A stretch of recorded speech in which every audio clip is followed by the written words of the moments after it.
اسمه دايما كان مرتبط باختفاء أكبر السفن البحرية في العالم، وده لأن عنده 8 أذرع قوية جدا كفيلة إنها تغرق أكبر السفن البحرية لقاع البحر في لمح البصر. مهاجم من الدرجة الأولى، ورفاهيته في إنه يضايق السفن والصيادين وأي حد هيستعمل البحر غيره. وما بين الحقيقة والأسطورة، تعال نتعرف مع بعض أكتر على وحش الكراكن، أسطورة البحار. أنا إسلام وهقدم لك محتوى.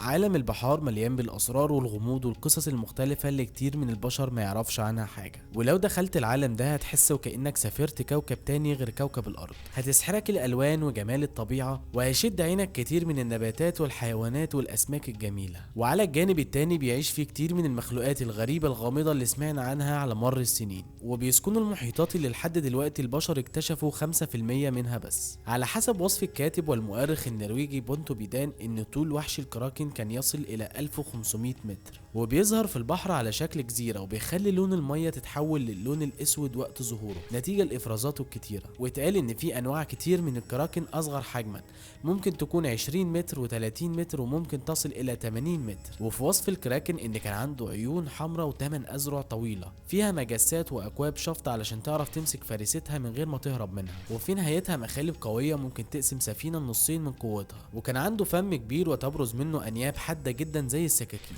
وبدأت حكاية الكراكن لما اختفت بعض السفن في الرحلات البحرية اللي كانت بين النرويج وأيسلندا. كان الكراكن بيظهر وبيغرق السفن دي لأعماق المحيط، ولو مش جايله مزاج إنه يغرقها بإيديه كان بيلف حوالين السفينة بشكل دائري لحد ما يعمل دوامة قوية جدا تبلع السفينة دي وتخفيها تماما. وكان بيسلي نفسه بعدها بإنه بياكل الطقم بتاع السفينة كله. ومن العلامات اللي كانت بتبين إن الكراكن قريب من السفينة وهيهاجمها، إن الأسماك كلها كانت بتكون متجمعة على البحر من فوق هربانة منه. واللي قوى أدلة وجود وحش الكراكن لما تم العثور على حيوان عملاق على أحد شواطئ الدنمارك، وكانت مواصفاته تتطابق تماما مع مواصفات الكراكن اللي كانت في كتب المؤرخين القدماء. ولما اتعمل عليه أبحاث من العالم النرويجي جابيتوس ستينستروب، اتبين إنه حبار عملاق. ودراسته دي ممكن تحول الكراكن من وحش أسطوري ممكن ما يكونش موجود أساسا لحبار عملاق موجود بالفعل. وحش الكراكن كان من رأسيات القدم ورقويات الجسم، يعني مفيش في جسمها أي عظام، وده سبب عدم وجود أي بقايا تخلينا نعرف معلومات أكتر عنه. والسبب برضه إنه كان بيعرف يخفي نفسه لسنين طويلة بين كل هجوم كان بيعمله. وفقا لمقال أصدرته قناة ABC لعام 2012،